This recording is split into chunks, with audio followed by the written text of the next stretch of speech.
Ce qui est demandé. Donc déjà, bonjour et bienvenue à toutes et toutes. Merci déjà, vous êtes plus nombreux, vous êtes 4 fois plus nombreux que ce à quoi je m'attendais. Parce que je pensais que j'allais être toute seule. Donc c'est trop trop cool. Comme je vous ai dit sur les réseaux, l'objectif aujourd'hui c'est de travailler la marque du Père Noël. Pourquoi ? Parce que ça me permet de montrer un peu ma façon de bosser, de s'amuser un peu, et l'objectif c'est de faire de l'interactif. Donc si vous avez déjà suivi un peu ce genre de live, vous connaissez déjà mes caractéristiques, mais là en fait ça sera interactif parce que j'aimerais bien que vous vous mettiez à bosser à ma place. Voilà, j'ai pas de stagiaire et je suis un peu frustrée de ce côté-là. Donc pourquoi on va bosser la barre du Père Noël ? Parce que c'est l'époque de Noël. Et l'objectif, c'est surtout de voir que déjà tout part du début, à savoir un peu la qualification du Père Noël. Je sais pas si vous avez vu un peu sur les réseaux sociaux, mais il s'est dénudé au fur et à mesure. Mon Père Noël, c'est pas rien, c'était pas juste putassier, c'est parce qu'en fait, de la définition de Santa Claus va découler un petit peu toute sa marque, et j'avais pas forcément envie qu'on se contente uniquement de faire un truc basique. Un site de Noël s'il faut, bah non, c'est gentil comme tout, mais en fait, on va vraiment se baser sur le personal branding pour une fois. Parce que c'est un truc qui est vachement à la mode en ce moment, le personal branding. Moi, en ce moment, je sais pas pourquoi, j'ai beaucoup d'entrepreneurs qui viennent me voir pour créer leur marque personnelle. Donc, c'est des artisans, des prestataires, des coachs, etc. Et en fait, ça peut être cool de réfléchir à ce que la marque Santa Claus est. Alors que je ne fais pas de bêtises. Je sais pas si on entend bien la musique. Là, c'est bon. Boum, boum, boum. Un jour, j'apprendrai à gérer vraiment ces trucs-là. Je vais vous mettre sur mon côté. Ah non, pas du tout, excusez-moi. Je sais pas si ça a bougé quelque chose là. Ouais, j'ai changé. Oui, j'ai changé de micro par rapport à la dernière fois parce que justement, c'est là où j'ai pété un plomb. Et j'ai acheté mon micro qui s'appelle Fifine.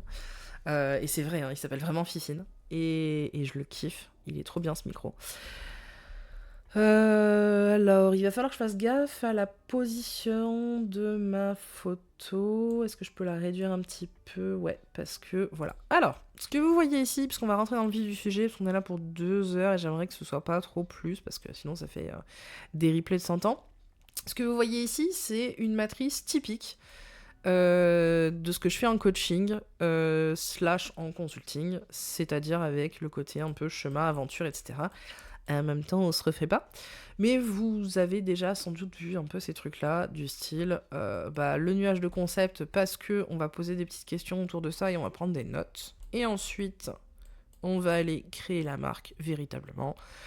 Toujours avec la question du why, des personas avec l'approche narrative, des valeurs, du message, qui n'est pas la même chose que le slogan et le storytelling, avec notre fameux schéma actentiel que j'aime d'amour. Et ensuite, seulement si on a du temps, et ça je vous le garantis pas, on essaiera un petit peu de s'amuser à voir ce que ça donne en termes de sémantique, d'univers éditorial et sémiotique, donc avec le logo, les couleurs, etc., les piliers éditoriaux, mais bon.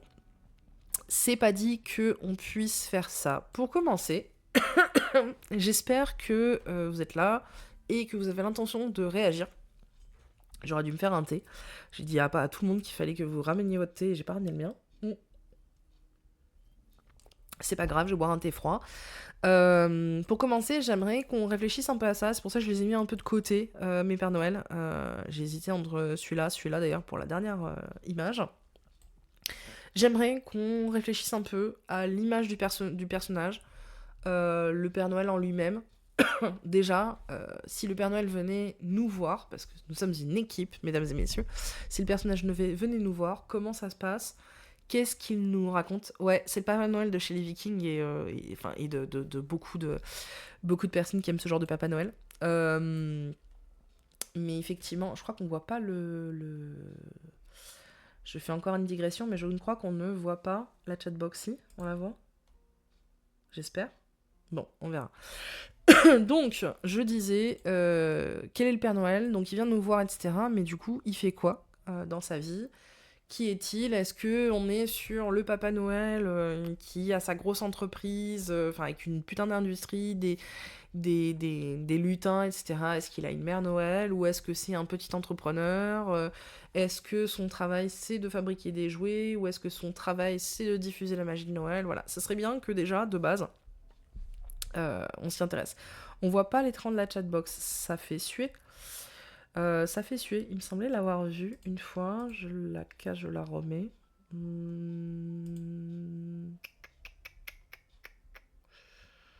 Écoute. Couleur du texte, couleur d'arrière-plan. Ok. Écoute, je ne sais pas. Je ne sais pas pourquoi on la voit pas, tu vois. Moi, je fais partie de ces gens qui ne gèrent pas encore très bien ces questions-là. Bon. Bah, tant pis. Tant pis, je serai obligée de lire vos commentaires. Donc, step 1, déjà, on est sur quel type de Papa Noël? Le petit gros besonnant, tout mignon, vraiment papa, ou le guerrier, etc. Pour la petite histoire, d'ailleurs, cette histoire de guerrier Père Noël, ça vient d'une BD que j'adore et que j'ai retrouvée d'ailleurs, où on nous raconte que le Père Noël avait défoncé des gnolls quand il était plus jeune, parce qu'il avait été élevé par des fées, etc. Et en fait, c'est en vieillissant qu'il a décidé d'apporter un peu des cadeaux aux petits vieux et tout. Donc, oui, voilà. Ce Père Noël-là, il s'assure que... Mais moi, tu vois, il y a Spouty qui dit ces Père Noël-là, il s'assure que les lutins bossent vite et bien. Moi, j'ai même envie de dire, et ça, c'est mon côté un peu midinette sur les bords, parce que ça m'arrive. Je crois que ce Père Noël-là, en fait, surtout celui-ci, je suis désolée, mais il a pas l'air très dérangé si t'as été une vilaine fille. Donc, on va quand même essayer de faire un live tout public, parce que je rappelle que ça doit atterrir sur ma chaîne YouTube. Première question au chat, et on va essayer d'être rapide, parce que sinon ça va être trop long, et j'aimerais bien qu'on avance. On part sur quoi? Est-ce qu'on part sur le Père Noël classique, ou sur le Père Noël plus adulte, plus... voilà. Est-ce que on est sur quelqu'un qui fabrique lui-même ses jouets? Est-ce qu'on est sur quelqu'un qui va... comment dire... avoir une méga industrie derrière, voilà. Moi, quand je tape Père Noël, j'ai quand même des trucs assez classiques, avec la page Wikipédia qui me propose cette image-là. On va la copier, on va la mettre ici. Boum. Et voilà. Voilà, voilà. Donc, Père Noël sexy. Salut Christine, ça ne m'étonne pas. Celui qui défonce. Allez, donc, déjà, on part sur un live plus 16. Donc je suppose que c'est celui-ci qui a votre... Donc déjà, on est sur un Père Noël pour les grands. Ok. On est plutôt sur une cible, alors plutôt pour les grands, etc. Pas de souci. Mais il fait quoi, ce Père Noël? Est-ce que... il réenchante comment dire, le Noël des adultes? Est-ce que... il est, je sais pas, est-ce qu'il est coach pour Noël? Est-ce qu'il fabrique des jouets? Encore une fois, hein, vraiment, avant de commencer sa marque, essayons de voir un petit peu à quoi ressemble ce mec qui vient me voir, quoi. Alors, donc Père Noël qui défonce, déjà. Ce n'est pas une ordure, on est bon là-dessus. Donc Père Noël qui défonce, plus pour adultes. Donc je prends des notes comme ça ici, un peu à l'arrache. Plus pour adultes. On est sur quoi? Essayez d'être un peu plus réactif, sinon on va pas s'en sortir. Et oui, je critique le chat. Mais voilà, si on est sur un Père Noël, pardon, un petit peu plus adulte, etc. Ouais, je pense que ça peut être cool. C'est bon, on voit le chat. Ah, ben voilà, mais trop bien. Trop bien. Il achète, il ne fabrique pas lui-même. Ah, j'aime bien. J'aime bien. Ça c'est pas mal, ça, Christine, parce que ça prend le contre-pied complètement de toute l'image qu'on a de manière générale. Donc on a un Père Noël qui achète. Est-ce que le chat valide cette idée que le Père Noël, il achète en fait pour revendre? Enfin, pour revendre, pour donner. Donc déjà, le Père Noël est riche, apparemment. Il fait du dropshipping. Un Père Noël dropshipping. Allez, c'est bon, je valide. AliExpress ou Amazon, c'est bon, ça, l'idée vous plaît. Donc Père Noël dropshipper. Trop bien. Dropshipper, donc hop, shipper. Donc il l'achète, il ne fabrique pas. Très bien. Mais est-ce qu'il donne les cadeaux ou est-ce qu'il les vend? Est-ce que, genre, il les donne, mais contre ton adresse mail ou je sais pas quoi, tu vois, version, voilà. Est-ce qu'il les vend pour une modique somme? Est-ce que... déjà, est-ce qu'il vend des cadeaux? Enfin, est-ce qu'il... voilà, est-ce que ce sont des cadeaux ou est-ce que... il les vend aux enfants des parents passage? Oh putain, il ne les livre pas. Ah ouais, non, mais là, vous me le pétez complètement, la magie de Noël. Il ne le livre pas, pourquoi? Parce que c'est Amazon qui livre? Alors, il les vend aux parents des enfants de passage. Bah ouais, mais à ce moment-là, c'est vraiment un naughty Père Noël, quoi. Euh, on n'est pas rendu. Et est-ce qu'on parle vraiment d'enfants? Est-ce qu'il vend aux enfants? Ce qui pourrait être, comment dire, on aurait pu effectivement être... il voit les livreurs, ok. Donc du coup, les lutins seraient des livreurs, on serait sur... il les donne aux gens bien, pas aux influx voleurs. Il va falloir vous mettre d'accord, les gens du chat. À qui il vend ses cadeaux? Enfin, a priori, il les vend ou il les donne. Déjà, est-ce qu'il les vend ou est-ce qu'il les donne? Et les lutins fabriqués en Chine. Ok, donc là, on est sur des lutins. Ou alors, ok, très bien. Là, est-ce qu'on serait pas, en fait, sur l'idée que le mec nous fasse tout un storytelling de je suis le Père Noël, alors qu'en réalité, c'est juste un putain de dropshipper.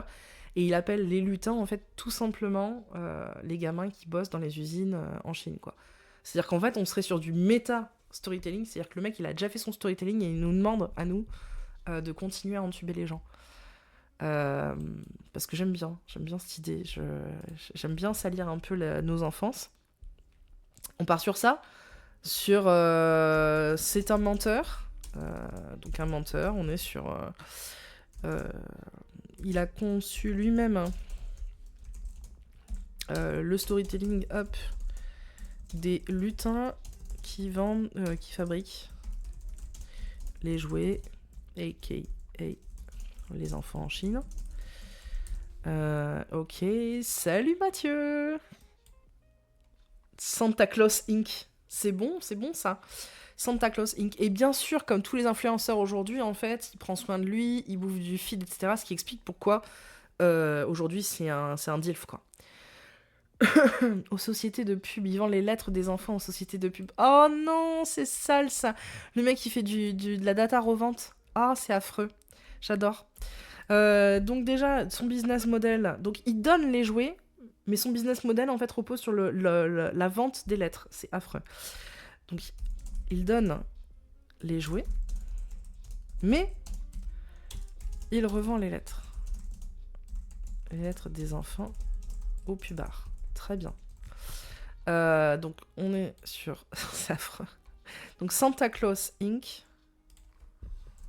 Santa Claus Inc. C'est pas mal. Hop. Je vais mettre en pause d'ailleurs mes notifs parce que sinon ça va être complicado. Putain, où est-ce que je fais ça déjà? Ah ben c'est malin ça. Maintenant que j'essaie de le faire, je ne peux plus. Bon, bah écoute, on verra la prochaine fois. Donc Santa Claus Inc. Ok, très bien. Très bien. On revient un peu sur ça. Alors, bon, je pourrais continuer un peu à noter des trucs ici, mais je pense qu'on va commencer à 1 euro dépensé, 1 euro tiré sur l'espérance de vie de l'enfant. C'est comme ça qu'il vit à jamais. Oh non, c'est sale. Ah ouais, non, mais là c'est vraiment, vraiment sale. Surtout que le 1 euro dépensé, c'est de la part de qui, tu vois? Tu vois, c'est comment ça se fait que ce serait de la part de... Enfin, tu vois, est-ce que c'est les parents qui dépensent cet argent-là? Est-ce qu'on parle justement des pubards qui lui achètent ces trucs-là? Bon. Je réfléchis, parce que je réfléchis aussi en live. On va se farcir la conception, parce qu'on va s'attaquer aux questions de why, de how, etc. Mais on continue là-dessus. Ok, alors vous voyez un peu des trucs qu'on fait. En fait, ces clients sont les pubards par les parents. Ça me plaît. Ça me plaît. Mais alors, ces clients, ce sont les pubards par les parents, mais tout son personnel branding, du coup, va probablement pas jouer là-dessus, en fait, puisqu'il est censé continuer à être aimé par les enfants. Donc c'est intéressant. Donc on a 2 personnes cibles. Le mec, il fait du B2B. Il fait du B2C. Entre guillemets, si on est d'accord avec ces explications. Ah Non, bon, bref, ça me saoule. J'ai jamais autant de notifications que quand je suis en live, ça me casse les... Bon, bref. Donc, on a en cible, du coup, les pubards. Et on va pouvoir s'intéresser aussi à leurs besoins. Et on a en cible, du coup, les enfants. C'est un commercial qui s'est expliqué les avantages aux enfants. C'est pas mal. Donc, on a les enfants. Est-ce qu'on va avoir les parents aussi là-dedans, ou est-ce que justement les parents n'existent pas?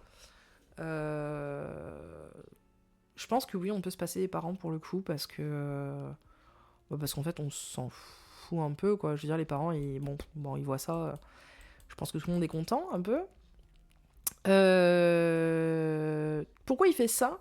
J'aimerais bien qu'on réfléchisse. Bon, ses inspirations, tout ça, c'est un peu évident. Alors, question, si, avant ça. Parce que ça, c'est la grande nouveauté de ce live-là, parce que j'avais pas envie de faire comme on avait fait avec Branding Astral, etc., et juste vous montrer comment on crée une marque. Je trouvais ça hyper intéressant de créer aussi le personnage à la base. Parce qu'on fait la même chose. Mais justement, Clément pose une question intéressante sur l'espérance de vie. Est-ce que le Père Noël, dont on est en train de construire aujourd'hui la marque, a toujours été le même Père Noël? Est-ce qu'effectivement il est immortel? Est-ce que c'est un immortel qui a adapté en fait sa méthode de vente, tu vois, aux technologies actuelles, ou est-ce que c'est un opportuniste qui crée justement sa marque Père Noël et décide de faire du Père Noël sa nouvelle marque, etc., quoi. Un peu comme, désolé pour les croyants, Jésus aurait pu le faire en disant finalement je vais incarner le Fils de Dieu en reprenant la marque Dieu, quoi, finalement. Voilà, ça c'était pour le côté blasphème, parce que j'avais pas déjà assez mis tout le monde dans mon dos. Salut Outil Monkey! Et ben merci à vous. Il a évolué pour coller à l'époque. Ok, on en a un. Mais Jésus aussi. Non, justement, c'est pour ça que j'ai eu envie. Donc, à votre avis, pour l'instant, on a un point plus pour le. Il a évolué. J'ai besoin d'un petit vote. Je sais pas faire des votes encore. Moi, je suis pas streameuse professionnelle, donc mettez-moi un plus 1 pour il a évolué et en fait aujourd'hui voilà, ou plus 2 pour dire que c'est un random opportuniste. Voilà, essayez de me dire et puis on fera le décompte et on décidera. Parce que selon, à ce moment-là, je rebouclerai sur ce que proposait Clément, à savoir que, et en plus, c'est un vampire.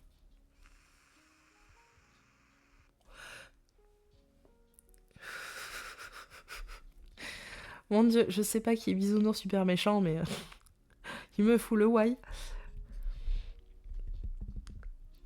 Donc on a un plus 2, on a un plus 1, essayez de me dire. C'est Jessie? Ah, j'étais pas sûre, putain. J'étais pas sûre. Quelqu'un d'autre peut trancher, s'il vous plaît, parce que moi j'ai pas d'idée particulière et vous m'avez demandé en plus un live, enfin sur LinkedIn, vous m'aviez demandé un live interactif, donc interactiver SVP. Pour qu'on rentre un petit peu là-dedans. Donc, proposition numéro 1. Ok, c'est un vampire. Donc Clément vote pour sa proposition. Enfin, c'est un vampire, entre guillemets, c'est-à-dire qu'il a toujours été là et aujourd'hui il évolue. On en a 2 en fait, je dis bêtise. C'est ça, il a évolué pour coller à l'époque. Donc 2 personnes, ou c'est un opportuniste qui décide de réutiliser la marque Père Noël et de se faire passer pour le Père Noël et de revendre les données et tout pubard. Sachant que ça n'exclut pas cette histoire de vampire viking. Ok, bon, on part là-dessus, très bien. Donc, non seulement, vous êtes 3 à avoir répondu, donc non seulement il est immortel,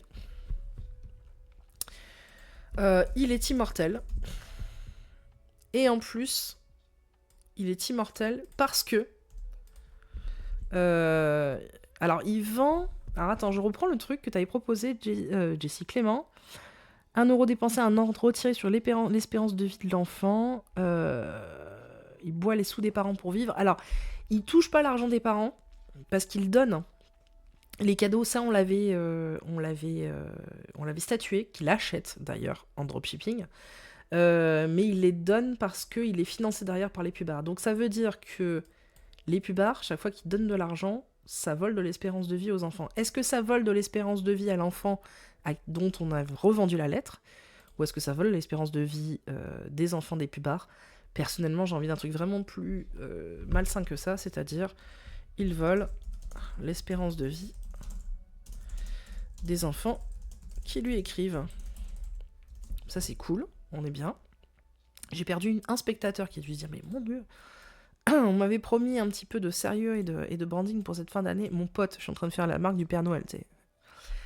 Ok, donc il est immortel. Il a décidé de s'adapter aujourd'hui. Donc j'aimerais bien qu'on réfléchisse un petit peu à ça. Bon, On va pas rentrer dans les détails de son histoire, etc., etc. On va vraiment pas avoir le temps.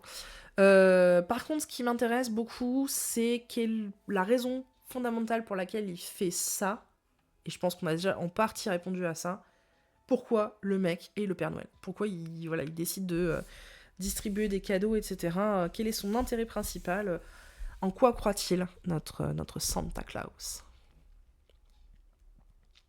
Je vais le mettre là. Il a perdu son enfant. Il a perdu son enfant, du coup, il vole des trucs. Non, Jessie, c'est affreux. C'est encore plus affreux. Non, ça, je validerai pas à ce point. Surtout venant de ta part. Et je trouve qu'on n'a pas besoin de ça, là, comme narration. Donc ça, je décline. La fame. Ouais, je pense que oui. Je pense que c'est quelqu'un qui me la fame, clairement. Je pense que vous serez d'accord avec ça. Donc il est narcissique, hein, quand même. Très certainement. Et orgueilleux. Donc il veut être sous les feux des projecteurs. Tenez, on s'était posé la question, on a rigolé quand même sur cette histoire de Jésus, etc. Mais je veux dire, vous savez très bien, enfin si vous suivez un peu mon travail, vous avez vu l'année dernière, j'en avais parlé, que Santa Claus est complètement emprunté. C'est un mix entre Saint-Nicolas et Odin. J'ai pas le temps de vous refaire un truc par rapport à ça, mais en gros, c'est ça. Donc on est vraiment sur une narration très... voilà. Clairement, c'est Jésus Superstar, et c'est vraiment une réutilisation néo-païenne, on va dire, parce que c'était païen et en même temps un petit peu chrétien, etc. Enfin, ça a été... il y a eu des mouvements de ce côté-là. Donc, son concurrent principal, quand même, enfin, il s'agit quand même du Dieu pour les enfants, hein. Je veux dire, si tu fais bien, t'as le droit à ta récompense, de la même manière que les adultes, si tu n'as pas péché, tu as le droit à ta vie éternelle. Du coup, c'est un peu le petit Dieu pour les enfants. Est-il en concurrence avec Jésus?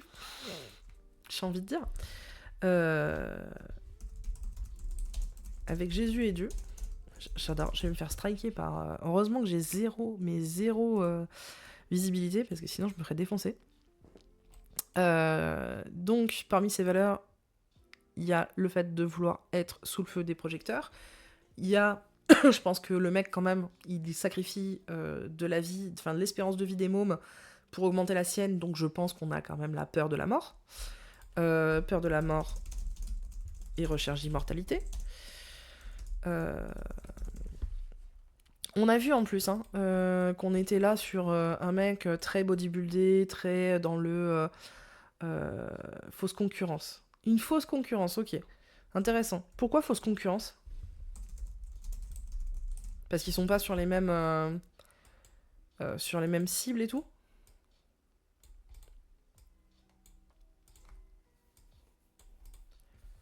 Parce que c'est intéressant, ça, pour le coup. Dans les deux cas, en plus, ils vendent l'influence. Hein. Ils font semblant d'être antagonistes. Parce que c'est un oligopole de croyance. Ah, putain. Heureusement que c'est bientôt les vacances, quoi. Ok, donc on est sur un faux antagonisme. Alors, est-ce que, du coup, on place, faux antagonisme entre lui et Jésus, Dieu? Ce serait bien que je zoome un peu plus, sinon vous allez rien voir à ce que je fais. Restons 2 secondes sur les valeurs. Il est à la recherche de l'immortalité. Pourquoi il ne... Parce qu'on est quand même sur quelqu'un qui revend les données des enfants qui lui écrivent des histoires, enfin des trucs au pubard, tout en prenant au passage sa petite commission. Il a un bon fond. Enfin, il vampirise l'espérance de vie des gamins, quoi. Je sais pas. Mais c'est vrai qu'il pourrait revendre aussi les cadeaux directement aux parents. Donc, voilà. Est-ce que les méchants, c'est les parents? Mais pourquoi? Pourquoi? Parce que franchement, enfin... Je veux dire, imaginez ici, chaque fois que votre gamin fait une lettre au Père Noël, il perd 1 an, quoi. 1 an d'espérance de vie, parce qu'en plus, cet enfoiré, il revend derrière les données à Jouet Club et j'en passe. Donc, objectivement, on est sur un chef d'entreprise plus horrible de comics, quoi. C'est limite un super vilain, notre truc, quoi. Parce qu'ils disent non aux enfants. Ça, c'est pas mal. Donc, aux yeux des enfants, du coup... Ok, c'est ça. Aux yeux des enfants, lui, il leur apporte quelque chose, contrairement aux parents qui disent non. Ça, c'est intéressant. Mais du coup, ce serait pas forcément la réalité, mais ce serait plus sa narration. Ça me plaît beaucoup. Je le note. Contrairement aux parents, qui dit souvent non aux enfants. Santa, lui, leur... Merde. Exauce. Je sais même plus écrire. On va changer de mot du coup. Leur accorde leur souhait, on va dire. Ok. Donc ça, c'est chouette. Mais on n'a pas répondu à cette question-là. Il pourrait très bien vendre les cadeaux aux parents. Et pourtant, il le fait pas. On a décidé qu'il donnait quand même les jouets. Et qu'il se finançait comme ça sur la pub des pubards. Pardon, sur l'argent des pubards. Pourquoi il donne Est-ce que c'est sa façon de se racheter bonne conscience ? Est-ce qu'il croit que... est-ce que c'est une stratégie, en fait, tout simplement, purement pragmatique et machiavélienne parce que ça incite plus les enfants qui écrivent, ok, d'accord. Donc le mec, il est stratège aussi. Grosse pensée aux parents qui ont encore des enfants en âge de croire au Père Noël et ou qui font croire au Père Noël. Moi, je suis bien contente que le mien n'y croit pas, donc il ne crie pas de lettre au Père Noël, donc tout va bien. Mais du coup, voilà, grosse pensée, vous n'allez pas voir les choses de la même manière hein, cette année et l'année prochaine. Donc, stratège. Donc, en gros, si je comprends bien, le jouet est son lead magnète. En gros.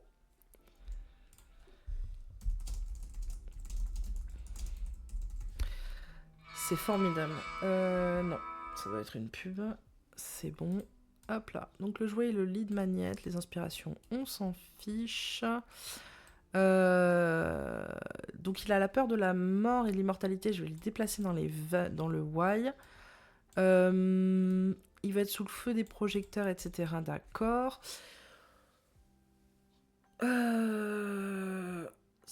Donc, en gros, on est sur quelqu'un qui veut vivre éternellement, influencer aussi le monde. Cherche à influencer le monde. Là, je suis un peu en train de... D'ailleurs, hop, on va mettre ça un petit peu ici. Tac, tac. On va aller s'attaquer là. Bam. Donc, il cherche à influencer le monde. Mon petit sort de l'hôpital, je le récupère, je serai moins actif. Il n'y a pas de souci. T'inquiète pas, il n'y a pas de souci. Courage à vous et un gros bisou à vous. Donc du coup, il cherche à influencer le monde. Il cherche aussi à vivre éternellement. Parce que peur de la mort. Mais c'est pas suffisant, ça. C'est pas ce qui fait que il a créé sa marque, etc. Moi, je pense qu'on est plutôt sur de l'influence. Il a créé, donc il veut influencer le monde, etc. Donc comment ? Parce que je suis déjà sur le deuxième truc, personnellement. Parce qu'il croit en plus il croit que l'avenir, c'est la jeunesse. Donc il influence la jeunesse. Je vous note ça un peu de manière grossière. Et lui vole au passage de l'espérance de vie. D'influence avec Jésus et Dieu lorsqu'il était petit. Ce serait marrant. Est-ce que justement ils ont pas... Ils lui ont pas... ça, ce serait à la limite le déclencheur, etc. Mais... Aujourd'hui, notre Santa Claus... Alors, c'est très compliqué sur des personnages comme ça où... Est-ce que son rapport aux jeunes est contradictoire dans quel sens ? Dans quel sens ? Parce que, là, tel qu'on l'a décrit, on a commencé un peu à le travailler, ce Père Noël-là se sert des enfants. Il se sert des enfants, en fait, et il s'en nourrit. Alors, attention, je ne pense pas qu'il... J'ai peut-être mal écrit. Je ne voulais pas dire qu'il croit dans les jeunes, mais il croit que, en fait, si tu l'influence est plus importante si tu influences les gamins que si tu influences les adultes. Parce que justement, bah, du coup, à leur tour, les gamins, ils vont réinfluencer leurs propres gosses, etc. Enfin, c'est... D'ailleurs, j'en fais un petit parallèle par rapport à ça, mais il y a beaucoup de parents qui font croire à leurs enfants au Père Noël parce qu'eux-mêmes y ont cru, etc. et n'ont pas forcément remis en cause ça. Donc, et pareil pour Dieu, d'ailleurs, par ailleurs. Donc, je reprends un peu certaines stratégies d'influence qu'on peut avoir dans les sectes. Je sais qu'il y a, par exemple, désolé pour ceux qui le sont, mais chez les témoins de Jéhovah, je sais que ça encourage pas mal leurs propres enfants à communiquer avec les autres enfants là-dessus. Donc ça va, on est pas mal en termes de prosélytisme, mais c'est vrai qu'on est pas mal. Du coup, voilà, donc lui, il veut influencer le monde parce que voilà, il veut vivre éternellement, etc. Mais il veut influencer, mais il veut l'influencer comment? C'est-à-dire, fondamentalement, il veut faire quoi en fait comme truc? Parce que il est narcissique, pas de souci. Il veut être sous le feu des projecteurs, pas de souci. Il est stratège, ok, donc ça c'était plutôt un aspect de sa personnalité, mais dans les valeurs de sa marque, qu'est-ce qu'il véhiculerait en fait véritablement? On sait que c'est pas lui qui fabrique. Un regret profond pour sa propre jeunesse, ok. C'est affreux. Ah,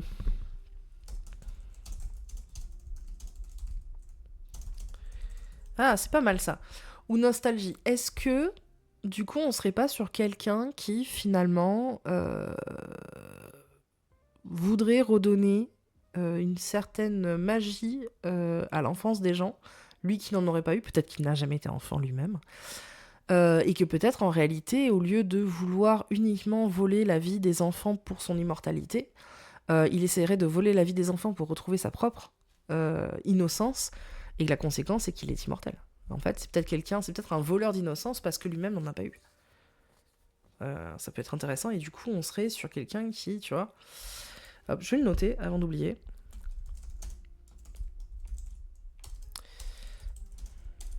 Car il n'en aurait pas eu. N'aurait jamais été enfant. Un peu comme, je reprends l'exemple de Dieu. Dieu n'a jamais été enfant, techniquement. Et envierait, finalement. Envierait les enfants de saints.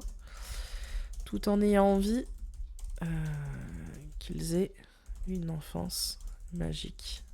Lui, qui en a été privé. C'est pas mal, ça. Pardon, excusez-moi, je devrais couper mon micro dans ces cas-là. Mais j'ai la gorge super irritée. Donc, voleur d'innocence car il n'en aurait pas eu. Donc, du coup, on serait sur quelqu'un qui cherche à vivre éternellement parce que peur de la mort. Alors, je vais virer la peur de la mort. On va garder l'itération, parce que moi, j'aime bien garder les itérations sur mes cartes. Mais, hop, on va garder sur... veut rendre magique les enfances des gosses. Ou plutôt, parce que ça ressemble plutôt à un how, mais plutôt veut préserver l'innocence. Bon, après, on parle quand même de quelqu'un qui, pour préserver l'innocence de certains enfants, va en fait utiliser le fait qu'il y en ait d'autres qui travaillent et qui n'aient pas d'innocence. Enfin bon, bref. On n'est pas à une contradiction près. On a dit qu'on essayait de se mettre en scène quand même. C'est décalé, mais ça correspond un petit peu on va dire, aux gymnastiques hypocrites qu'on fait tous dans nos métiers de marketeurs. Donc ça me va très bien. De préserver l'innocence. Comment? Bah du coup... en rendant magique les enfances des gosses. Et quoi? Ça, après, on s'en fout pour l'instant. J'aime bien ça. J'aime bien, je sais pas, vous validez, là? On part sur cette idée-là. Que le mec, son objectif, c'est de préserver l'innocence, et que comment, en essayant de rendre magique les enfances des gosses. Et quoi? Bah du coup, en proposant un service de Père Noël, quoi, avec une image, etc. Ça, ce serait pour son business model idéal. Et puis, dans comment s'inscrit son service de vente de data, bah, du coup, ça, on pourra le voir plus tard, mais bon, le message principal, pour l'instant, on s'en fout. Et oui, je sais, je fume en plein live et je vous emmerde. Parce que les gens qui cassent les couilles avec ces histoires de « il faut pas fumer ». Ouais, ils finissent ça grâce à la pub. Ça me paraît pas mal. Ça me paraît pas mal. Dans les valeurs, du coup, il est... Il y a des trucs qui me plaisent bien. Donc, dans les valeurs de sa marque, parce que, encore une fois, les valeurs de la personne et les valeurs d'une marque ne sont pas les mêmes choses. Même quand on parle de personal branding, désolé, pas désolé. Mais je vous rappelle qu'on est là quand même pour créer une marque et une vision externe. Donc, voilà, il a ce côté-là, c'est-à-dire que il vend d'un côté, mais en fait il est pragmatique quand même, le mec. Je pense que en fait c'est un petit peu le côté, il a dû dealer avec son, comment dire, avec la réalité des choses, qui fait qu'à un moment donné il faut bien financer AliExpress et il n'a pas d'autre choix. Et puis il doit se raconter que du coup en revendant ces informations-là au pubard, ça permet en fait au pubard de mieux comprendre les enfants. Donc finalement il reste dans l'idée du service aux enfants. Ça peut être cool, avant de bosser peut-être les valeurs de la marque, de s'intéresser aux deux personnages. Donc on a dit les pubards et on a dit les enfants. Alors, paf, les cibles, pubards. Là c'est vraiment une version ultra simplifiée d'une carte heuristique, parce qu'on a que 2 heures et qu'elles sont quand même un petit peu soupe court. Donc ce que vous voyez ici, c'est ni plus ni moins que la matrice en fait utilisée par Nonan Miller. Moi avant je parlais de conflit et de désir, donc j'avais deux strates de conflit. Et comme je le dis régulièrement, ça sert à rien de réinventer la roue quand il y a des gens qui l'ont très bien exprimé. Et un jour j'ai lu le bouquin de Nonan Miller et je me suis dit putain mais ce mec explique exactement ce que j'essaie d'expliquer mais il le fait tellement mieux. Donc je reprends ça. Conflit externe, interne, philosophique. Petit retour là-dessus, c'est très simple. Le conflit externe, ça correspond aux besoins évidents. Interne, c'est un petit peu le désir intrinsèque. Et philosophique, c'est là où on va s'intéresser un peu aux biais qu'il peut y avoir. L'exemple typique qui est donné et que j'aime bien, qui est parlant. Attendez, je vais faire un truc simple, en fait. Je vais aller vous ressortir une slide. Accordez-moi 2 secondes, mais je vais vous ressortir une slide de ma formation Origin Story. Il va y avoir d'ailleurs de nouveaux créneaux en février. Je vous invite vivement à vous rapprocher de Alfie Formation. Donc hop, je vais vous mettre les liens en fait. Les liens en commentaire. Tac, tac, tac, tac. Voilà, Alfie Formation, bim. Voilà, donc prochaine session d'ouverte, ce sera en février. On n'a pas encore les dates, mais ce sera a priori fin février. Et du coup, je vais vous montrer une slide qui va vous expliquer cette histoire de conflit. Si jamais vous n'y avez pas déjà assisté, accordez-moi juste 2 secondes le temps que je vous retrouve ça parce que je n'avais pas prévu de montrer ça. Et mon PC rame, le pauvre. Peut-être que je ferme quelques onglets aussi. Clairement, il faudrait que je ferme quelques onglets. Allez, allez, allez, allez. L'objectif, c'est que vous compreniez pourquoi c'est utile et pourquoi justement il faut en sortir avec les personas démographiques. Bordel de Dieu. Ah, je peux pas vous envoyer un truc par le chat. Fuck it. Bon alors attendez. Hop, voilà, vous allez taper Alfie Formation. On est où? Alfie Formation, Origin, Story. Donc hop, voilà, je vous laisse sur ça.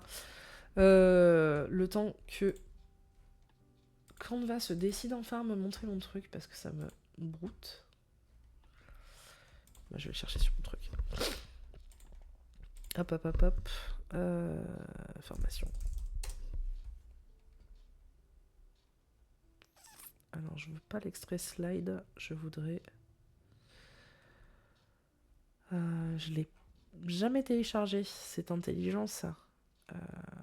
Merde. Merde. Alors, accordez-moi 2 minutes. Putain. C'est Canva qui a un carafe ou quoi?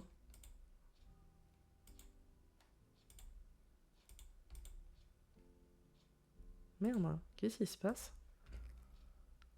Ah putain, ouais, non, c'est a priori, c'est... Oui, vous pouvez faire un compteur à clic du nombre de gros mots que je vais dire, mais effectivement, j'ai l'impression que... J'ai l'impression que Canva est en carafe.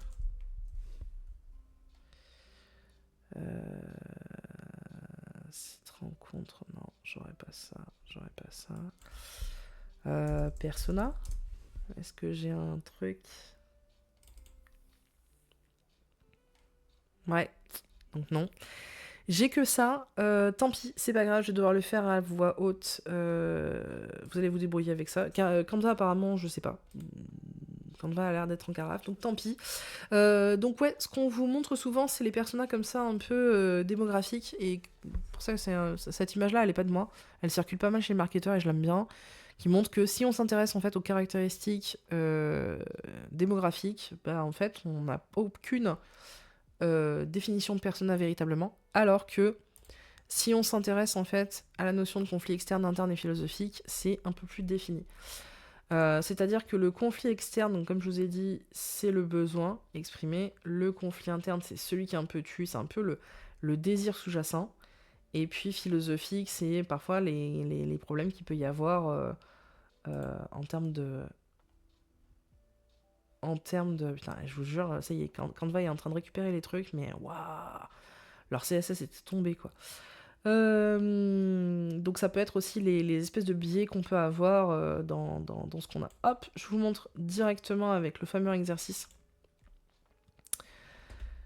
Tac, je vous le passe ici. C'est un extrait d'Origin Story, la formation. Non, ça c'est bon.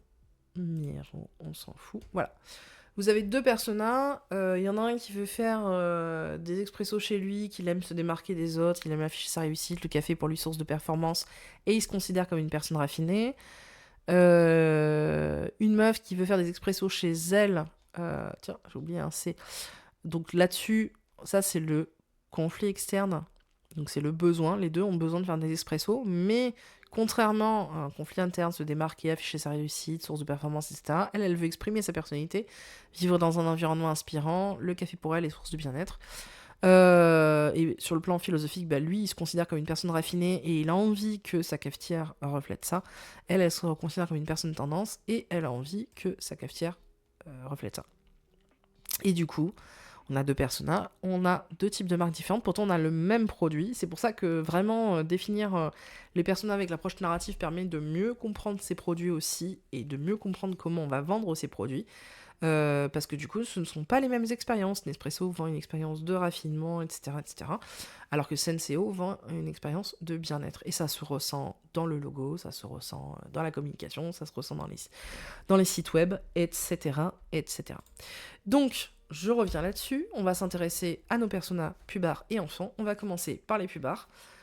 À votre avis, là, je vais vous demander directement, parce que le conflit externe, c'est quand même le plus facile. Proposez-moi des conflits externes, le conflit externe pour le pubard et pour les enfants, à savoir le besoin immédiat auquel Santa Claus va répondre.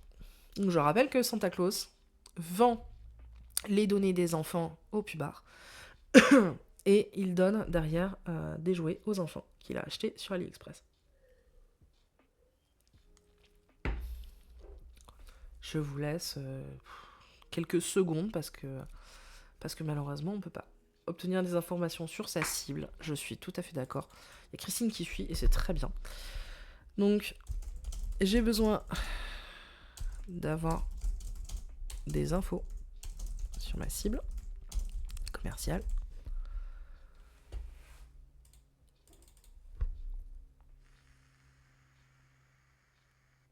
Philosophique, on sera peut-être pas obligé de le traiter parce que c'est pas forcément évident et c'est pas le truc qu'on fait ressortir le plus entre guillemets dans les communications, mais le conflit interne il est obligé. Certes, il a besoin d'avoir des infos sur sa cible commerciale, mais le conflit interne du pubard en fait c'est que là en l'occurrence c'est comment je crée de l'attachement émotionnel et de l'engouement en plus autour de mes produits. C'est-à-dire qu'il a des... Comment dire ? Il essaye quand même de créer le best-of de l'enfance des gamins. Parce que vous avez plein de jouets qui sortent chaque année. Quand t'es un pubard, ton objectif c'est de faire en sorte que vraiment il y ait des espèces de go-to, en fait, qui vont derrière se retrouver dans les Ah, vous vous souvenez, si vous êtes un enfant des années 90, vous avez forcément joué au POG. Par exemple. Alors que les POG, objectivement, bah, vous allez y rigoler, mais c'était pas la folie dans les cours de récré, et pourtant j'y ai joué. Donc je pense qu'on est sur... Le mec cherche, avant tout, à créer des jouets de référence et à vendre des jouets de référence. Je sais pas si vous êtes d'accord avec ça, mais on est sur quelqu'un qui cherche à marquer durablement, en fait, les esprits. Donc moi, je pars sur ça. Si vous n'êtes pas d'accord, j'ajusterai. Les esprits grâce à ces jouets phares.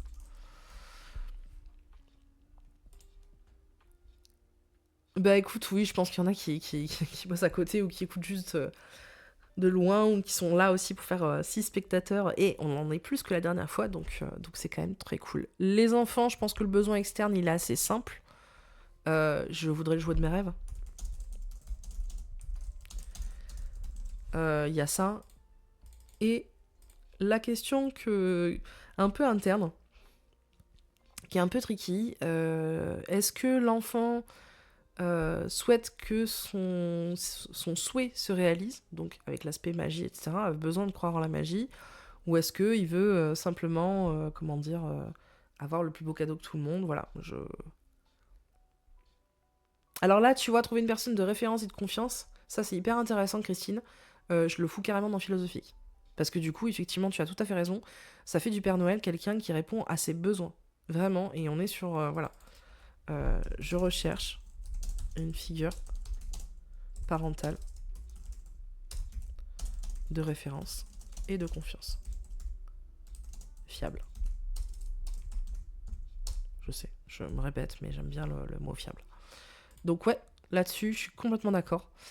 Mais c'est vraiment tu vois, c'est encore le niveau au-dessus. C'est-à-dire que entre le je voudrais le jouer de mes rêves et je cherche cette personne de confiance, et là on voit que justement ça permet de réfléchir à ces choses-là, permettent en fait de savoir comment la marque peut à la fois vendre son produit, sur quoi elle peut appuyer, et sur quoi elle peut appuyer sur sa relation client, parce que c'est ça qui est intéressant en fait. Grâce à cette approche-là, c'est que ça nous permet d'avoir une idée de comment on présente le produit, le service, et derrière aussi comment on tisse une relation client véritablement. Le conflit interne, je réfléchis parce que c'est compliqué. En plus, moi, pour le coup, c'est compliqué parce qu'encore une fois, mon enfant ne croit pas au Père Noël. Non, je pense pas qu'il soit dans nourrir son imaginaire, tu vois. Je pense qu'un enfant, il est même pas en train de se dire ça. Euh...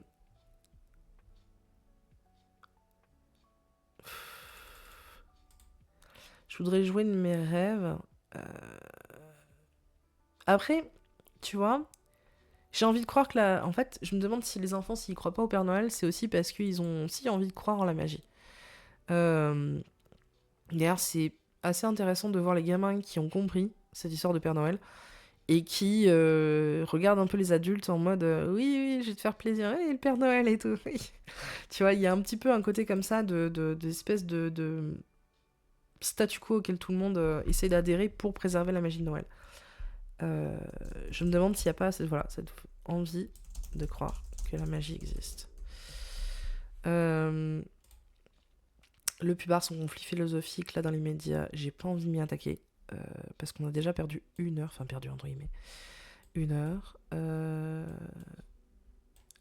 Les valeurs de notre Santa Claus, bien sûr, on est sur des valeurs de partage, d'innocence. Je brainstorm en direct. Hein. D'innocence, de magie. Fuck. De magie, donc. On est aussi sur du pragmatisme. Il promet quand même d'avoir de confiance aussi. Confiance. Je pense que confiance, c'est important. Parce qu'il tisse une relation de confiance avec les enfants, mais il tisse aussi une relation de confiance avec les pubards. Les pubards peuvent avoir confiance en fait en ces données, puisque justement c'est directement inspiré de la source. Donc je pense que confiance, on va mettre directement. On fera pas là les grandes cases ici, etc. C'est pour expliquer, parce que j'aime pas du tout quand on bosse avec des marques, j'aime pas balancer juste le mot, j'aime bien la mettre un peu en scène, parce que sinon je trouve que c'est assez vide. Je vais vous montrer Une autre carte heuristique pour que vous compreniez mieux. Qu'est-ce que je peux vous montrer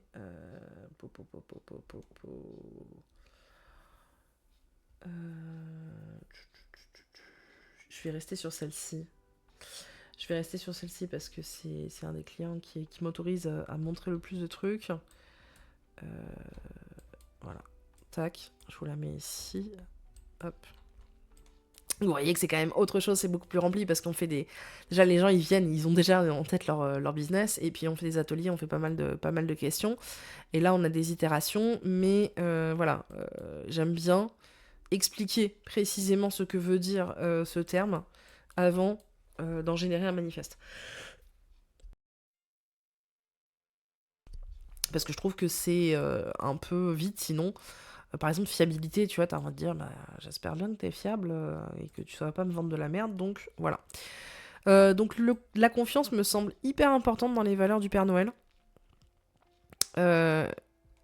Est-ce que on serait plus sur l'innocence ou la magie? J'aimerais bien qu'on réfléchisse sur ça. Le partage... Je sais pas, parce que certes, il les donne, mais la générosité peut-être plutôt? Plutôt la générosité. La magie, allez, on valide la magie. Et du coup, moi j'aime bien générosité pour l'instant.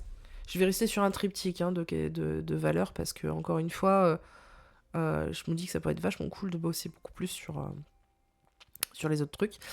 On se dit que c'est bon.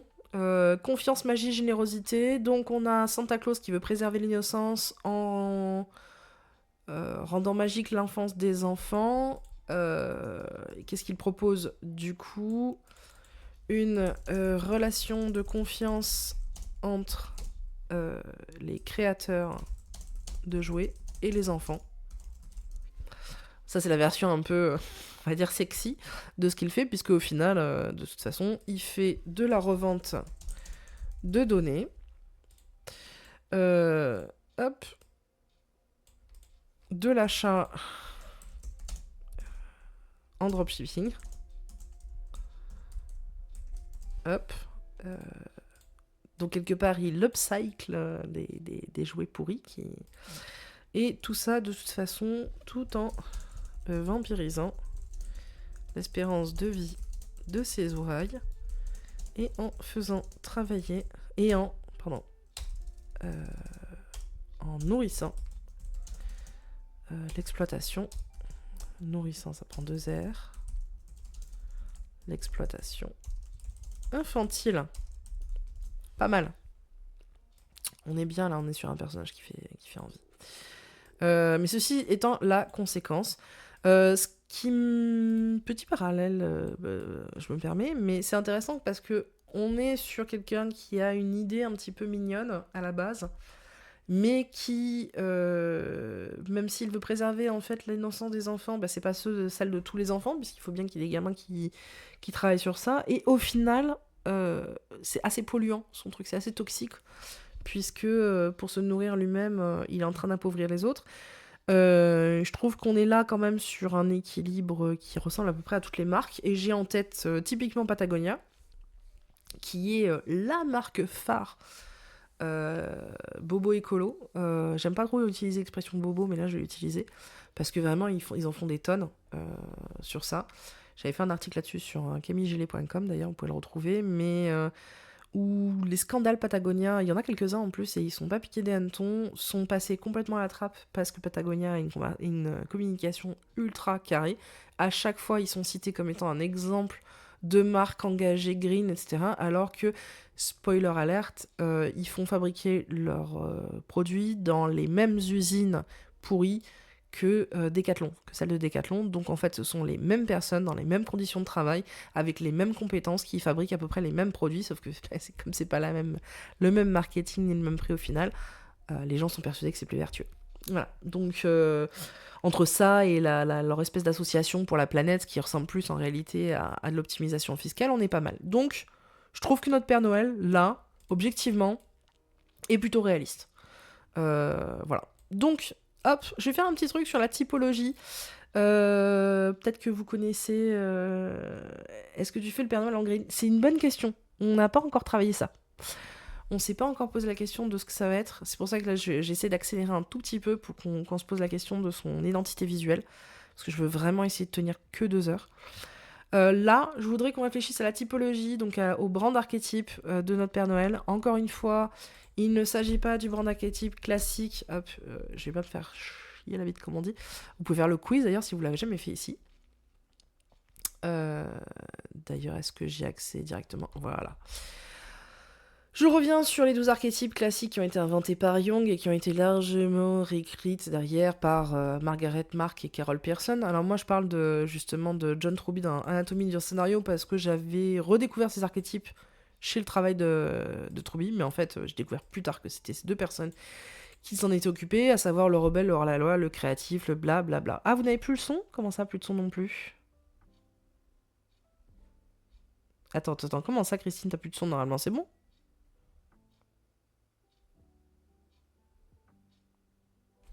On m'entend?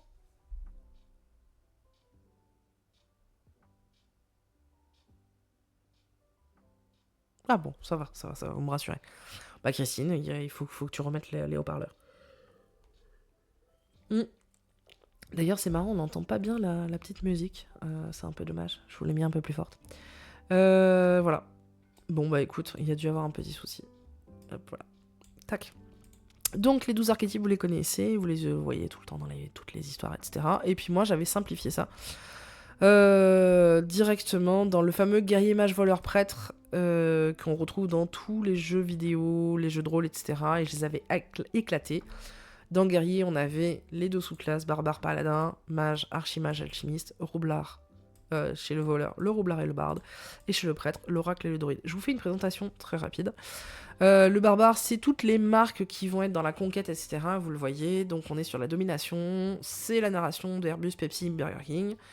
Le paladin, c'est le défenseur d'une cause. Pour le coup, réfléchissez-y, ça peut être intéressant.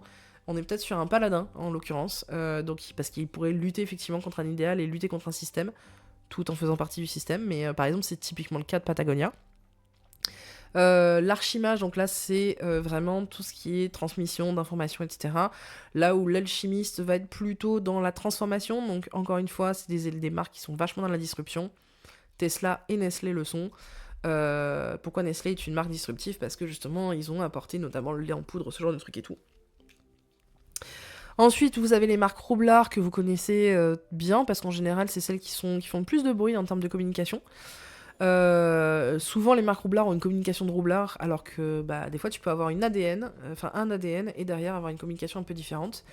Tesla est une marque de disruption, mais Elon Musk a plutôt n'a pas forcément, tu vois, la communication d'un alchimiste, il a plutôt la communication d'un roublard en l'occurrence. Donc vraiment, c'est casser les codes, chercher les bonnes affaires, disrupter un secteur, etc. Donc Free, Amazon, j'ai pas besoin de vous faire un dessin. Le Bard est là pour mettre du beau, donc notre Père Noël pourrait être dans le Bard finalement, mais le problème c'est que c'est vraiment la notion créative, donc ça me gêne un petit peu de ce côté-là. Je trouve qu'il est pas trop dans la créativité, etc., comme peut l'être Disney. L'oracle aide à conseiller, à donner des bonnes décisions, donc c'est le cas de beaucoup de marques qui font du coaching. Et le druide, il est dans le care. C'est pour ça que, comme vous l'avez remarqué, j'ai mis aussi Coca-Cola parce que ils sont tout le temps en train de dire, on partage du bonheur, etc. On sauve le monde grâce à un Coca-Cola. Donc voilà. Moi, sur ces archétypes-là, j'hésite très sincèrement, mais je pense que je vais partir sur un druide. En tout cas, c'est comme ça que je pense qu'il se voit, puisqu'il se voit comme étant un protecteur. Je sais, défenseur d'eux, mais il défend un idéal, mais il lutte contre un système, et ça c'est hyper important chez le paladin, c'est qu'il est censé s'ériger contre quelque chose, alors qu'un protecteur, etc., c'est plutôt le druide. Je sais pas ce que vous en pensez. Alors non, c'est pas Coca qui donne l'habit au Père Noël, ça c'est une légende urbaine. Et j'en avais parlé l'année dernière dans un carrousel sur LinkedIn, et je referai un article là-dessus d'ailleurs sur Storypunk. Mais pas du tout. Le Père Noël, en réalité, a eu le manteau vert, bleu, rouge, et ça dépendait des époques et de la région, en fait. On a retenu ça, oui, et ce qui m'intéresse là-dedans, c'est qu'on a retenu ça, pourquoi ? Parce que je pense qu'on aime bien le côté creepypasta, tu vois. L'idée que les marques ont une telle influence que... Je pense que le fait qu'on ait retenu ça témoigne plus de l'influence qu'on accorde aux marques, qui est réelle, par ailleurs, que d'une réalité historique. Mais vous ferez des recherches là-dessus, si vous voulez, je peux pas vous remettre le truc là en lien, mais on a bien eu, en France, on a eu Père Noël qui était noté en bleu, etc. Donc voilà, quoi. Oui, effectivement, on peut le mettre dans l'influence du Père Noël. Effectivement, c'est pas ça. Hop. Mais ça, ce serait sur les notions d'influence qui étaient ici, sur les inspirations. Mais ça, c'était le Père Noël Coca, qui est le Père Noël un peu bonhomie. La robe rouge du Père Noël, c'est Saint-Nicolas. Là où le manteau vert ou bleu, c'était plutôt Odin, justement. Parce que j'en ai parlé tout à l'heure, mais le Père Noël, en fait, c'est Odin. Les ramures, etc., le traîneau, tout ça, en fait, Odin se transporte en traîneau et tout. Il y a vraiment une réutilisation de cette croyance païenne. Bref, je reviens sur mon histoire des typologies très rapidement. Je pense qu'on est quand même face à un druide. Je sais pas si vous êtes d'accord avec cette idée. Moi, j'ai envie de dire que je suis d'accord avec ça, et puis en même temps, c'est moi qui ai créé comme cette classification, donc, brute, comme on dit, avec maturité et élégance. On accélère un petit peu, on va partir sur l'univers et le schéma actentiel. Donc, on est là pour essayer de comprendre comment la marque s'inscrit. Païeno avec les druides, comment ça ? J'y suis pas. Mais on va partir un petit peu sur le schéma actentiel pour savoir un peu comment la marque se crée. Païeno avec les druides ? Attends, j'y suis pas. Désolé. Pour voir un peu comment les objets interagissent les uns envers les autres dans cette histoire. D'accord, ok, ça marche. Donc on est sur une marque qui redonne de la magie. Hop. Sert l'innocence, officiellement. Donc là, on va pas parler des dissonances cognitives, hein, ok ? On parle pas de ce qu'il y a en réalité et à quel point c'est sale, etc.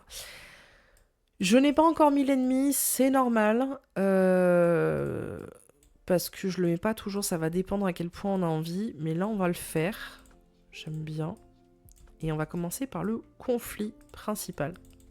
Le conflit dans une histoire, est-ce que vous arrivez à vous souvenir un peu de ce que c'est, justement, qui est effectivement différent de l'ennemi,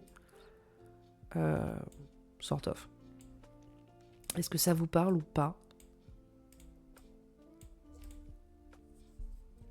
J'essaie de voir.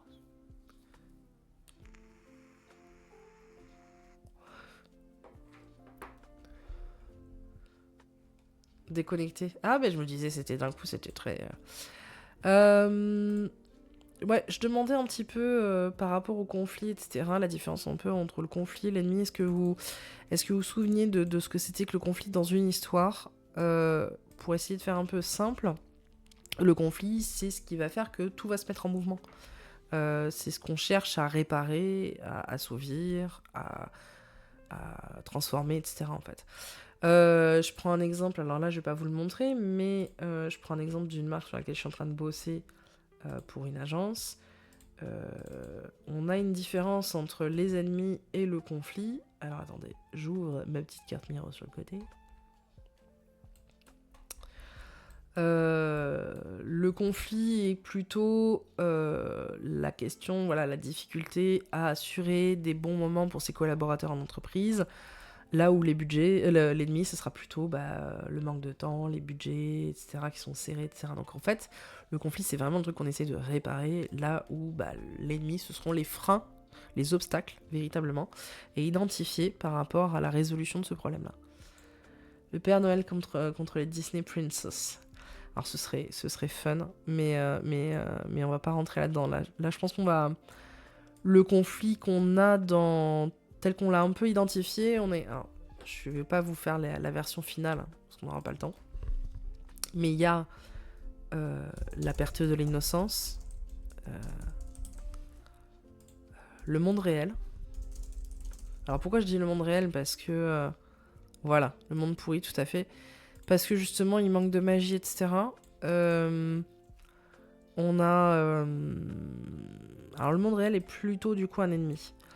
Le conflit, c'est un peu le truc à obtenir. Tac, tac, tac. Donc les enfants ont besoin de rêver.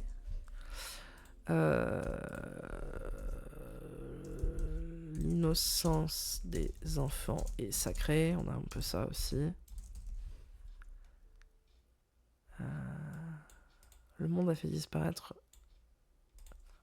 Alors la disparition, ouais, la disparition de la magie, ok. La disparition de la magie du merveilleux. Donc le conflit, ce serait peut-être l'absence de merveilleux et de sacré dans le monde, peut-être. Ouais, le stress des parents, il y a ça aussi, ouais. Alors ça, ce sera les ennemis. Le stress des parents. On a aussi, comment dire, les difficultés financières des parents.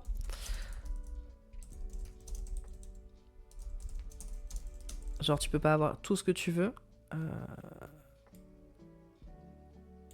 Non, les faits, je vais pas rebondir dessus parce que c'est hyper spécifique là en l'occurrence. Là, on s'attaquerait même presque à comment on déroulerait derrière en éditorial, tu vois. Je suis pas là, j'en suis pas là. Je suis vraiment encore sur le cœur de cette histoire. Quelle est la quête en fait à laquelle on est en train de répondre. Et ici, on est vraiment sur finalement sur comment dire l'absence. Ouais, je pense que c'est ça, c'est la disparition de magie et de merveilleux dans le monde, quoi. Je vais le placer ici pour l'instant. Qui entraîne du coup le fait que les enfants ne rêvent plus, ne désirent plus, etc. Donc le monde réel, les difficultés, et du coup l'ennemi principal, donc il y en a plein, mais effectivement le monde réel me semble être un ennemi...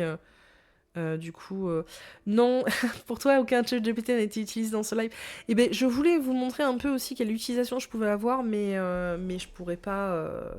Là, je pourrais pas. Et si je veux que ce soit interactif avec autant de monde, ça risque d'être compliqué. Donc voilà, je vais essayer d'éviter ça. L'objet. Donc l'objet, évidemment, c'est forcément en fait comment dire, le produit, service, la marque, etc. De manière, enfin la marque, pas la marque en elle-même, mais le service proposé. L'objet, c'est finalement un lien de confiance, on l'a dit. Lien de confiance entre l'enfant et Santa, entre la pubard et Santa. C'est aussi un lien de compréhension. C'est-à-dire qu'il y a une véritable empathie en fait qui est faite aussi. Donc on vend de l'empathie, on vend de la compréhension, on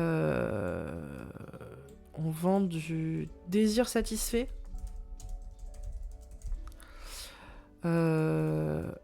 C'est quoi? On a quoi d'autre aussi? Je réfléchis. Qui c'est qui m'écrit encore?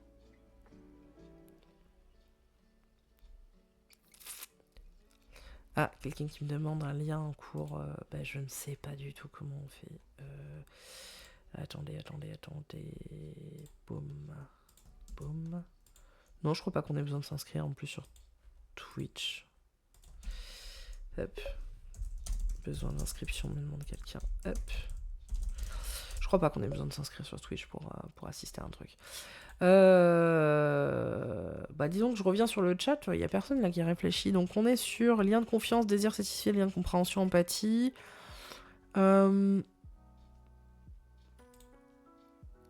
Du coup, on est un peu aussi sur la compréhension, parce que finalement Santa est un adulte. Il permet... il fait le lien. Entre le monde de l'enfance et le monde adulte, quelque part, via finalement la compréhension des besoins et désirs de l'enfant. Hop. Mais aussi Tac. Des besoins d'aide et désirs de l'enfant.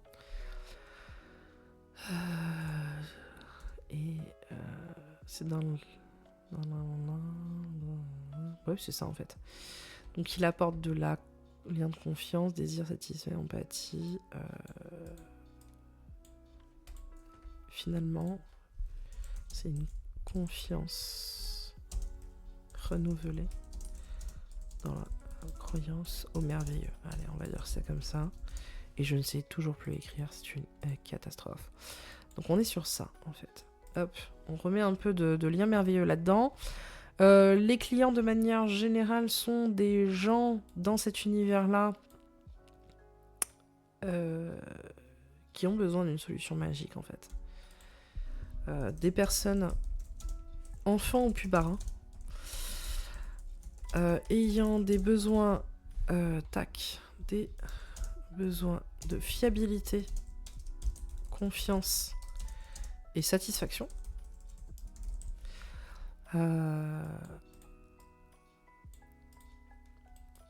Donc la magie de Noël étant un peu... la magie de Noël étant à la fois d'avoir son jouet favori et d'atteindre ses chiffres, ses objectifs chiffrés, j'ai envie de dire. Allez, de manière assez pragmatique. Là-dedans, du coup, la marque est pourvoyeur. Donc, redonne la magie, ça on l'a. Serre l'innocence, on l'a. Marque de confiance. Fabrique du merveilleux dans le monde réel. Hop. Donc là, normalement, à ce stade-là, en général, moi, quand je bosse, etc., je laisse un peu retomber. Il y a... je vais commencer à faire des collages, des moodboards, et j'en passe. Et en général, moi, je demande aussi à ChatGPT d'essayer de comprendre ce que j'essaie de dire, de me ressortir un peu ce que j'essaie de lui dire, pour voir si, tel que c'est formulé comme ça, etc., une machine comprend où je veux en venir. Ce qui me permet de me dire, ok, c'est bon, si la machine comprend, c'est que je suis dans la bonne direction, etc. Et ça me permet après d'itérer par-dessus pour voir. Mais je suis désolée, nous n'allons pas faire ça ensemble. Déjà parce que j'ai pas envie de me retrouver à itérer 50 fois sur ce projet-là. Mais en plus parce qu'il n'est pas question que je dévoile absolument toutes mes méthodes de travail. Donc globalement, on a comme enjeu principal la disparition de la magie et du merveilleux, avec comme ennemi principal le monde réel, à la fois pour les enfants et pour les pubards. L'objet merveilleux, c'est une confiance renouvelée dans la croyance, et le merveilleux, donc dans la croyance que un adulte peut répondre à mes besoins, que la magie existe, que mon prestataire data aussi est fiable, parce que je rappelle, pour celles et ceux qui n'étaient pas forcément là au début ou qui dormaient, qu'on a 2 cibles, à savoir les pubards et les enfants, parce que Santa revend les données obtenues grâce aux lettres. Sachant qu'ici, l'objet merveilleux, c'est vraiment le service apporté, qui est... Pour l'enfant, j'obtiens un jouet gratuit qui est exactement celui que j'ai demandé. Et pour le pubard, j'obtiens les désirs des enfants. Donc les clients sont globalement des personnes ayant des besoins de fiabilité, confiance et satisfaction. Vraiment, on sent qu'il y a quelque chose qui avait été rompu par rapport à ça. Donc il y a peut-être une communication ultra empathique à créer là-dessus. Et du coup, j'en reviens sur ça, mais on est complètement sur un archétype de druide, vraiment avec du care et tout, genre... Je prends soin de toi et je redonne la magie de Noël. Et la marque, encore une fois, on est dessus. Elle redonne de la magie, elle fabrique le merveilleux dans le monde réel. Donc on est vraiment sur quelqu'un qui vend du rêve. Quelqu'un qui vend du rêve. Ok. Hop, je vous le remets ici parce que vraiment, je ne me lasse pas de ce Père Noël. Créé avec l'aide de Midjourney, avec les bons prompts. Pour la mise en scène, univers sémantique et j'en passe. Hop, l'idée de la fée clochette comme ça qui redonne un peu de la magie, je trouvais ça assez intéressant. Ce que tu proposais, Jessie, je vous propose qu'on commence un peu à réfléchir avant de parler du logo, de la fonte, etc. Qu'on réfléchisse aux couleurs. D'ailleurs, on s'amusera peut-être avec ChatGPT pour les logos directement. Mais pour les couleurs, pour donner de la magie, qu'est-ce que vous avez envie de créer, sachant que je vous rappelle que la marque Santa Claus est une marque de personal branding, c'est-à-dire que c'est Santa Claus met en avant sa personnalité, etc., son rapport avec les pubards, même s'il n'en parle quasiment pas, parce qu'il va mettre surtout en avant derrière son rapport avec les enfants. Le B2B, il va le faire plutôt on va dire, quand il est en event ou quoi que ce soit et qu'il discute un peu avec les gens. Donc voilà. Côté couleur, est-ce qu'on va rester sur le rouge de Noël? Est-ce qu'on va partir sur autre chose? Voilà. Est-ce qu'il y a des... Donc Christine propose des couleurs chaudes. Donc ça exclut le vert potentiellement et le bleu. Est-ce que vous avez d'autres idées? Donc le rouge, c'est valide. Hop, je vais essayer de... Je vous laisse 2 secondes le temps de retrouver ça important. Hop. Alors, c'était pas ça que je voulais. Mais c'est pas grave, ça va nous être utile. Vous allez voir certaines ressources. Où est-ce qu'elle est? Adobe Color. Voilà. Alors, moi j'aime bien utiliser ça. Non, je m'en fous, merci. J'aime bien utiliser ça. Alors le rouge, effectivement, est dur. Alors, les lutins verts, le problème, c'est que est-ce qu'on peut vraiment mettre en avant les lutins? C'est hyper dangereux, parce que je rappelle que les lutins sont quand même en Chine et ce sont des enfants à exploiter. Parce que Santa fait du dropshipping. Donc, est-ce qu'on peut faire ça? Grosse question. Purée. Si je veux enregistrer ça, il faut que je l'enregistre autrement. Bah écoutez, on va partir sur ça, on va reprendre. On va voir un peu, parce que celle-ci, ce Santa, il est pas si... comment dire il est pas si agressif que ça, graphiquement en tout cas. Enfin, à part qu'il nous agresse avec ses pectoraux. Mais non, graphiquement, il est pas si agressif que ça. Amusons-nous avec déjà cette image. Bim. On est sur des tons très pastels. Donc coloré, on a ça. Lumineux, il nous propose ça. Doux, il nous propose ça. Profond. Sombre. Et hop. Je pense que le lumineux est plus intéressant en termes de couleur. Mais on est quand même sur quelque chose d'assez froid, je trouve. Je sais pas ce que vous en pensez. J'aime bien utiliser ça parce que des fois il y a des images qui nous inspirent. Est-ce que vous, si vous avez des images un peu qui vous inspirent du Père Noël? Alors, hop, on va faire ça. Père Noël. Attends, tu sais quoi? On va même faire ça. Santa Claus. Hop. On a cette première image de Santa Claus. Et on va voir... Ici, alors attends. Je crois que je peux faire ça par lien d'image, j'espère. Non, je vais pas extraire le thème, je m'en fiche. Remplacer l'image. Ah, zut. Glisser, déposer un fichier. Il faut que je l'enregistre à chaque fois. Je vais encore me retrouver avec 150 images enregistrées sur mon PC, ça me saoule. Eh ben c'est parti. Allez, enregistrer l'image CE. Hop. Hop, hop. Le rouge et le brun chaud. Ouais, moi aussi, mais je trouve que ça manque de... Tu vois, celui-là est plus agressif. Celui-là est plus agressif. Pardon.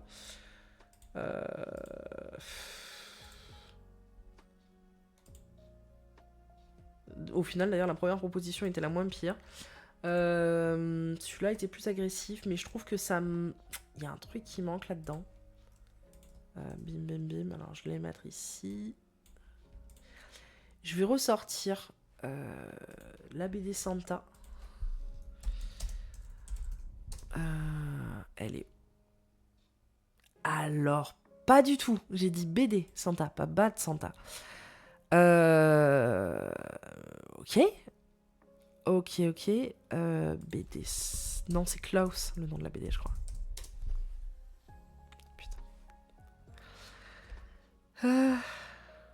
Tiens, c'est intéressant, ça.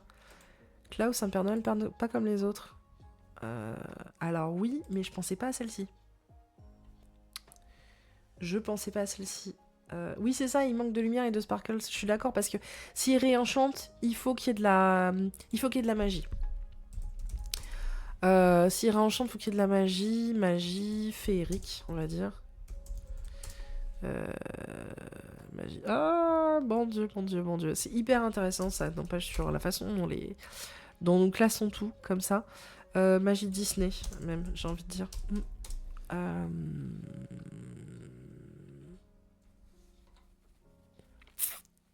Ça fait suer. Ça fait sacrément suer. Bon. Écoute. On va rester sur ça et on va la mettre. Mais ouais, je trouve que ça manque clairement de sparkles. Ah. Putain zut. Ah, je vous jure vivement la fin de l'année. Hein. Hop là. Tac. Lumière, sparkles, etc. J'aimerais bien retrouver la BD, purée. Je l'ai. Où est-ce que je l'ai, la BD? Où est-ce que je l'ai mise? Ah, mon fils me l'a peut-être emprunté en fait. Non. Non. Je ne la retrouve pas. Je ne la retrouve pas et ça m'embête. Père Noël magique. Écoutez, on va partir sur ça. On va partir sur ça et on va essayer de voir si on a des images qui nous parlent plus. Tiens, là c'est pas mal. Là c'est pas mal. Oh purée, c'est vrai qu'il faut que je les enregistre. Ah, c'est un avis? Comment ça, c'est un avis? Ah merde. Je sais pas s'il va me l'accepter. S'il va me l'accepter, le truc. Boum. Remplacer l'image. Non. Putain. Hop. Vous allez voir, c'est passionnant des fois ces temps de réflexion. On est tombé à 3 spectateurs. Moi, je vous le dis. Oh, les enfoirés, ils vendent des images générées par l'ordinateur, mais niquez vos mères. En fait. C'est quel niveau de foutage de gueule, ça? Chaud? C'est abusé. Hop. Ah, bah, vous voyez, là, c'est intéressant parce qu'on a du bleu qui est ressorti. Lumineux, c'est pas mal, là. Doux. Profond. Non, mais je pense que le bleu, il doit être à cause de... Ok. C'est pas possible autrement. Le bleu, il doit être... Ouais, c'est ça. Le bleu, il doit être là. Je pense qu'on peut prendre le lumineux ici. Et partir sur un rouge qui est quand même... qui a des teintes de orange. Et qui est du coup plus chaud. Je sais pas ce que vous en pensez. Mais à mon avis, on est sur quelque chose d'un peu plus sympa. Pour en être sûr, je vais vous montrer un autre de mes petits outils que j'aime bien utiliser, qui est la Palette Maker. D'ailleurs, bim, je vais mettre ça ici, pour être sûr d'avoir tout en même temps. Tac. Alors, on va partir sur... Hop, je copie cette couleur. Je la mets là. Celle-ci. Je pars vraiment sur la... On s'embête pas, je vais pas faire de montage de trucs, je vais pas faire un énorme mood board parce que vraiment, encore une fois, on est là un peu en mode détente. C'est vraiment pas... L'objectif n'est pas de se prendre la tête. Et on va faire le test un peu en web, mobile. C'est très marron. C'est très marron.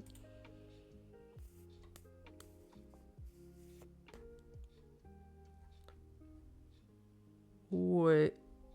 C'est pas super Noël tout ça. En fin de compte. Vous voyez? Si on se dit ah, que c'était cool et tout, et puis Bah ça manque de jaune là, c'est carrément pas, tu vois. Et puis, alors on va le bouger un peu comme ça à l'arrache. Et partir sur un rouge, peut-être un poil plus rouge. Après, j'ai jamais trop compris. Ouais, voilà, c'est ça. Je crois que c'est celui-là qui est censé être... Hop, on va le faire un peu à la one again.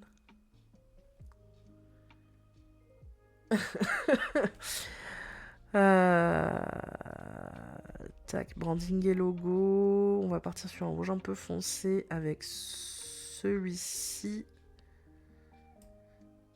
Un doré entre guillemets bim.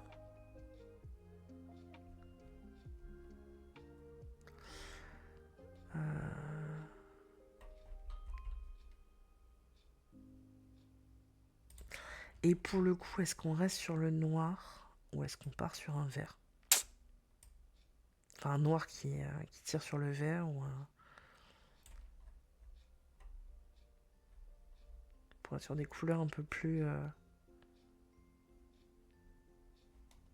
Moi, c'est des tests, hein, de toute façon, qui font comme ça. Enfin, je veux dire, difficile de savoir. Mais ouais, ça sent quand même... ça fait déjà un peu plus Noël comme ça. Sur les typos, on est sur des couleurs, ouais, un peu...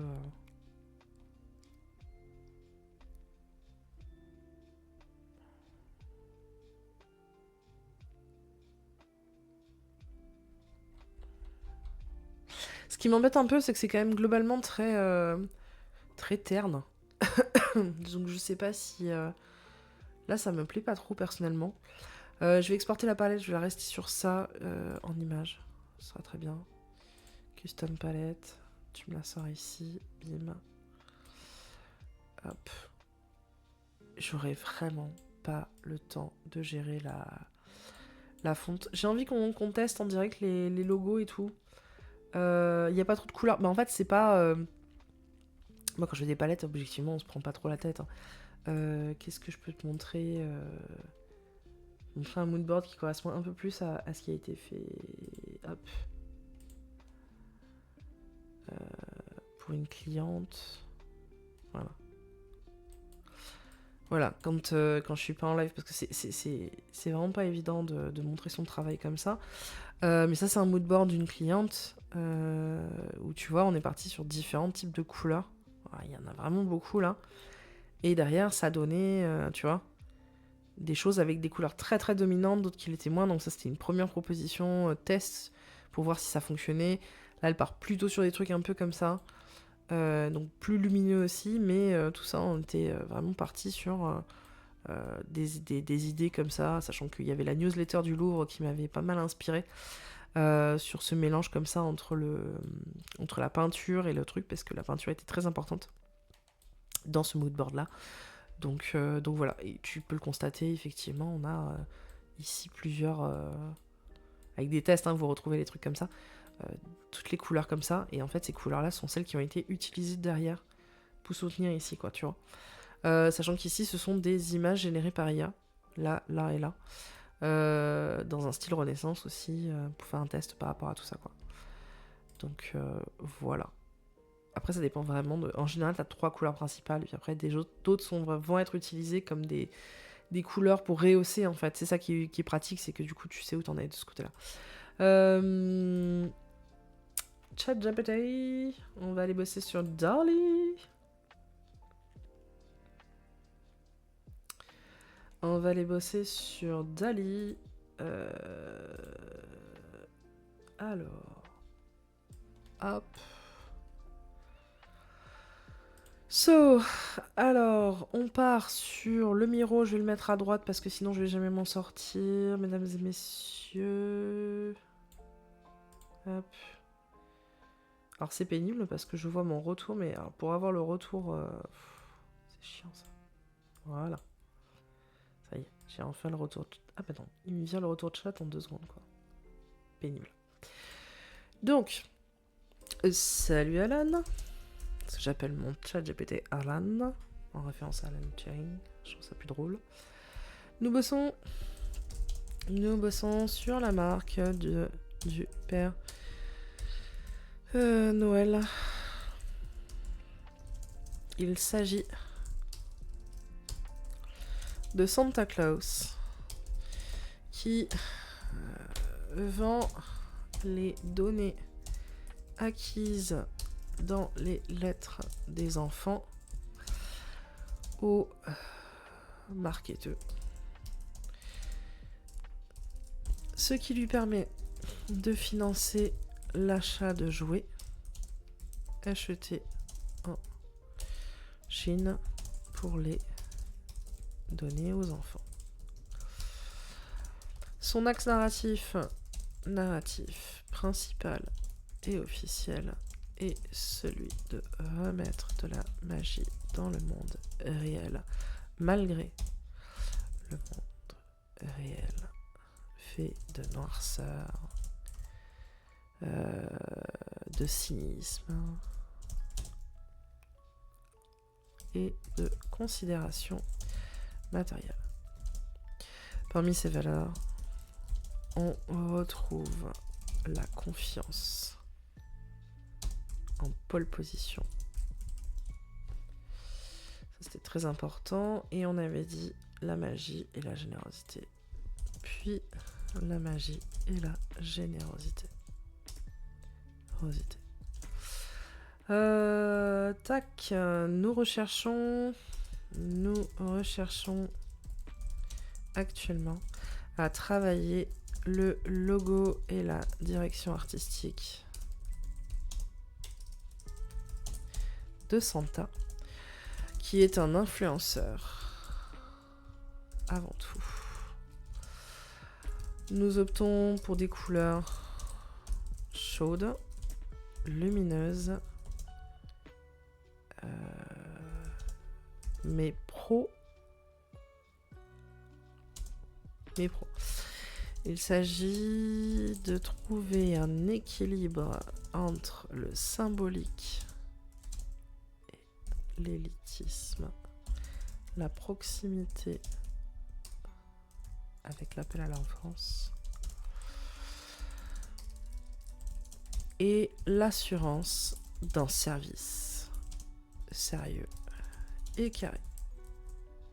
Que proposes-tu ?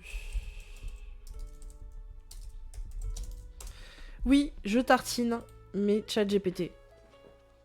C'est exact. Et vous n'avez encore jamais vu derrière quand je les fabrique.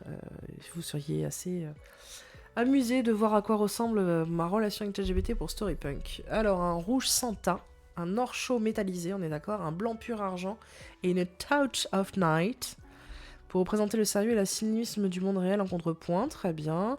Un monographe Santa Claus, entrelacé, ligne fine et élégante, modernisée, intégration subtile, un chapeau Noël minimaliste, ou d'une étoile, plus l'étoile. Clé des rêves, concept d'une clé élégante et ancienne, réinterprétée avec un design minimaliste et moderne, j'aime pas. Un seau d'élite, j'aime bien le seau. Très franchement, j'aime bien le seau. Ça me plaît bien parce que ça fait appel à la lettre.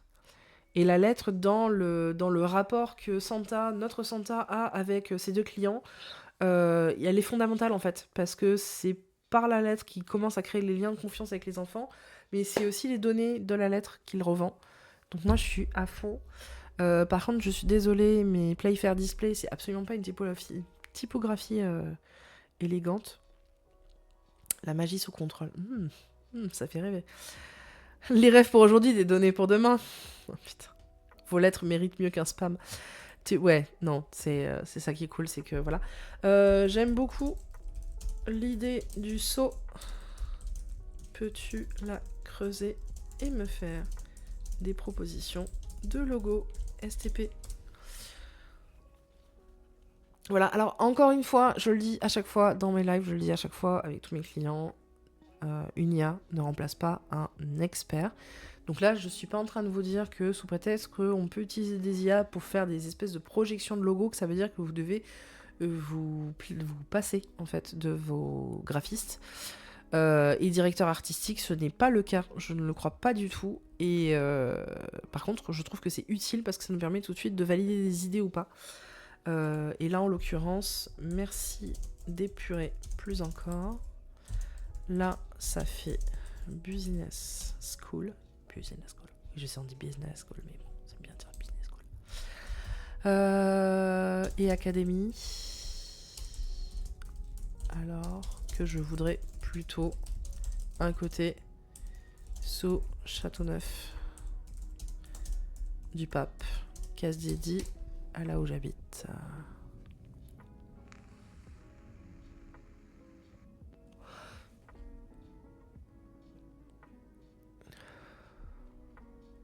Qu'est-ce qu'il nous propose ?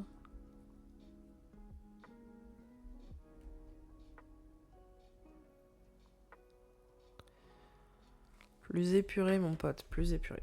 Plus épuré. Pas de caribou. Une étoile, pourquoi pas. Mais peux-tu mélanger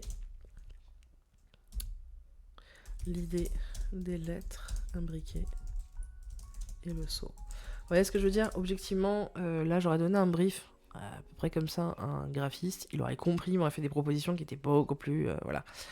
Le fait est que je n'ai pas de graphiste dans ma poche, je ne suis pas Santa justement, donc je vais utiliser ça en priorité.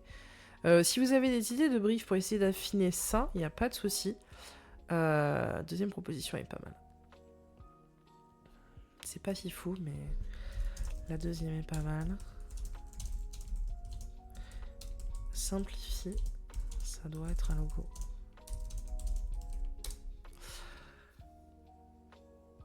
Ouais, je mettrai le lien du replay. Bah, de toute façon, sinon tu l'as sur la chaîne YouTube directement. Et sinon, bah, si tu la revois pas, parce que je le mettrai pas tout de suite, parce qu'il va falloir que je file aussi à un moment donné, tu viens me voir en MP, je te le donne. Merci pour ta participation, Christine, c'était trop cool.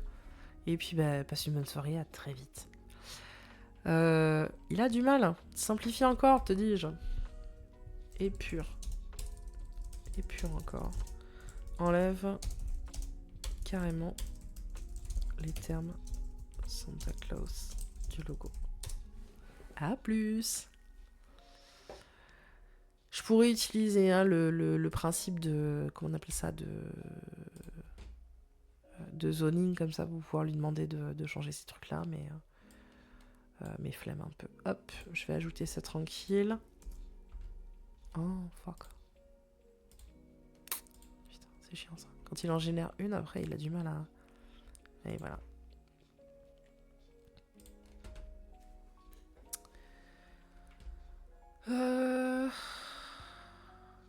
Là, on est bien. Ok.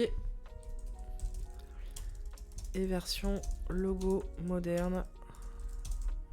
Pour un site ou des supports de communication. C'est bien là. Là, c'est pas mal. C'est pas mal. Ça rappelle la lettre. C'est classe. On est sur quelque chose d'assez intéressant là. Surtout qu'en plus, on pourrait imaginer derrière que notre Santa, il fasse comme beaucoup de gens. Non. Non. On va rester sur ça et on va imaginer que ChatGPT a répondu à ma demande. Mais effectivement, on pourrait avoir un Santa Claus qui va avoir un vrai sceau, etc. Donc toute sa communication est faite avec des belles lettres et tout. J'anticipe un peu parce que franchement, la partie édito là me donne pas envie là pour les quelques minutes qui restent. Et c'est mon live, je fais ce que je veux. Donc, ce que je peux faire, c'est vous dire un petit peu ce qu'on pourrait imaginer à partir un peu de tout ça. Et je trouve ça assez chouette. Donc, ce qui est cool là, c'est qu'on a... la lettre est totalement au cœur de ce storytelling là, d'ailleurs. D'ailleurs, est-ce que l'objet merveilleux, finalement... ou en tout cas, il n'y a pas un véhicule de cet objet merveilleux via la lettre.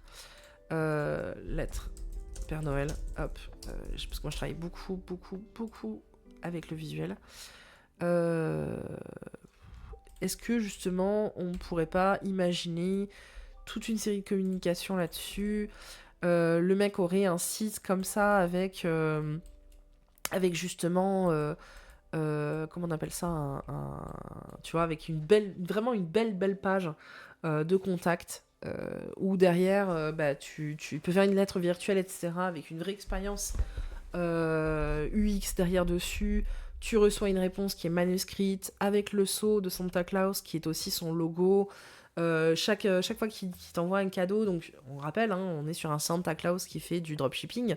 Donc il récupère comme ça les trucs fabriqués en Chine. Il refait un packaging derrière à ses couleurs avec quelque chose de vraiment joli et il le ferme avec son sceau, etc. Derrière, en termes de communication sur LinkedIn, je vais essayer d'être assez rapide, mais il va mettre forcément en avant sa volonté comme ça de remettre de la magie, de servir avant tout les enfants. Évidemment qu'il ne va pas parler du fait qu'il revend les données, etc. Et ça, je suis même pas sûre que ça figure en petites lettres sur son site, mais il va expliquer qu'il va faire le lien en fait entre le monde imaginaire, les désirs d'enfants, etc. Et c'est peut-être comme ça qu'il va permettre d'aller attraper les marketeurs. Il va mettre en avant justement, pareil, toujours sur LinkedIn, donc il va bosser sur des carousels et tout, où il va parler de son processus, alors pas de fabrication, puisqu'il ne fabrique pas ces trucs lui-même, sauf si on considère, et on n'avait pas statué là-dessus, mais est-ce qu'il faisait une communication mensongère, c'est-à-dire qu'il parlait des petits lutins, et on avait dit un petit peu au début, est-ce que les petits lutins seraient pas un euphémisme pour parler justement des méthodes de production, pourquoi pas, ça on peut l'imaginer. En tout cas, il va avoir peut-être une galaxie de produits où son produit principal c'est vraiment la lettre au Père Noël, etc., avec le service d'emballage et tout, mais il peut avoir après derrière une petite galaxie de produits du style accompagner votre enfant dans la création de sa lettre au Père Noël avec on pourrait imaginer un livre blanc sur comment avec des modèles peut-être de lettres au Père Noël. Il pourrait peut-être faire un prompt, il pourrait, enfin pas faire un prompt, mais faire un GPTs spécial Père Noël, etc. Ça pourrait être cool. Il pourrait y avoir des produits dérivés sur les règles à ne pas enfreindre pour être sûr d'avoir ses cadeaux, etc. Donc voilà, on pourrait être sur quelqu'un qui réexplique que les enfants ont le droit de rêver, que oui, effectivement, vous n'avez pas beaucoup d'argent, mais est-ce que c'est une raison pour priver votre gosse de la magie de Noël, etc. Donc voilà, on est sur un protectorat effectivement assez cynique au final, parce que je rappelle qu'il fait ça pour les gosses, mais au final, il vole de la vie aux enfants en plus de les exploiter. Voilà, j'ai essayé de faire court et dynamique. C'est plus compliqué quand je fais de l'interactivité avec vous. Donc, bah voilà, vous me dites si ça vous plaît, si ça vous a plu. Voilà, moi j'ai pas de plus à dire. Je vous remercie en tout cas d'avoir été là. Qu'est-ce que je pourrais dire de plus Je pense qu'on s'est bien amusé quand même à voir en fait à quel point on pouvait vendre plein de trucs différents, mais en fait la façon dont on le vend, ce qu'on le fait au tout début, ce qu'on y met derrière, bah, ça change tout à la communication. J'ai vu quelqu'un, je me souviens plus de qui c'était, qui avait fait un super post LinkedIn sur le personal branding du Père Noël, donc mais c'était vraiment de la refonte graphique. C'était choupi et tout, mais je pense que en recherchant ça un petit peu par des mots-clés, vous devriez retrouver. Merci Jessie, j'espère que vous avez trouvé ça concret. C'est compliqué parce que là il faut faire vite, et en plus c'est sur du vent. Donc je peux pas poser des questions plus ciblées que ça, et vous pouvez pas me donner des réponses plus ciblées que ça, donc c'est super chaud là-dessus. donc voilà. Je pense que peut-être la prochaine fois, je sais pas ce que vous en pensez, mais peut-être la prochaine fois on fera peut-être un live un peu plus court de décryptage, par exemple. Je pense un petit peu à ce que j'avais fait sur... hop, je vous montre Storypunk là-dessus, mais... dans les ressources, vous avez... parce que je poste beaucoup de choses. J'avais fait un rapide décryptage du spot publicitaire.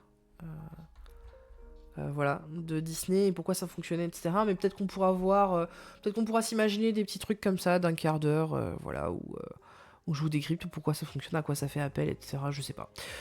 On verra, voilà. Merci Thomas pour la pub, c'est trop gentil.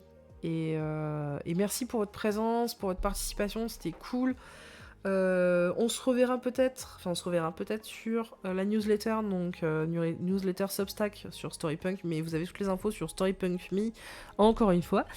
Et puis, bah, si on se retrouve pas sur la newsletter ou sur les réseaux sociaux, moi je vous souhaite... Ouais, il est cool. Il est affreux ce Père Noël. Mais je vous souhaite en tout cas de très très belles fêtes. Prenez soin de vous, prenez soin de vos proches. Et puis voilà. Je pense que c'est pas mal. On va se terminer sur ça. Voilà, des bisous.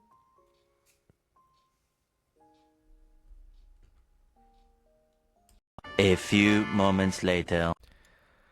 Voilà, le live ça a pris fin là il y a quelques minutes. Je profite, je retourne une mini vidéo en fait parce que en off on s'est amusé, on a envoyé à ChatGPT directement les cartes heuristiques et on lui a demandé de nous dresser une courte histoire narrative, vraiment de façon il était une fois quoi là-dedans, pour voir un peu ce qu'il interprétait de notre proposition de Santa Claus et je pense que ça vaut le coup en fait. Il était une fois le Père Noël, un vieil homme à la barbe blanche, figure emblématique du merveilleux et garant des rêves d'enfants. Pourtant, dans l'ombre de sa hotte, il cache un secret bien gardé. Il ne fabrique plus de jouets. Santa Claus est devenu un stratège moderne, un influenceur à la fois généreux et calculateur. Les lettres des enfants, remplies de souhaits innocents, sont pour lui une mine d'or. Revendues aux grands marketeurs, elles financent les cadeaux qu'il achète à bas prix, loin, dans des usines chinoises. Malgré cela, sa mission officielle reste inchangée. Remettre de la magie dans un monde devenu trop cynique, redonner espoir aux enfants et au passage, assurer sa propre immortalité. Le Père Noël jongle entre deux mondes, celui de l'enfance où tout est possible et celui des adultes où les données sont une monnaie d'échange. S'il vampirise l'innocence des petits, c'est aussi pour mieux préserver leur capacité à rêver. Car après tout, la magie n'a pas de prix et lui en connaît la valeur exacte. Donc on s'est absolument régalé et le pire c'est que ChatGPT propose des accroches par rapport à ça. Il y a vraiment des trucs un peu bidons du style rêver, payer, recevez. Moi je retiens celle-ci. La magie a un coût, la confiance n'a pas de prix. Joyeux Noël!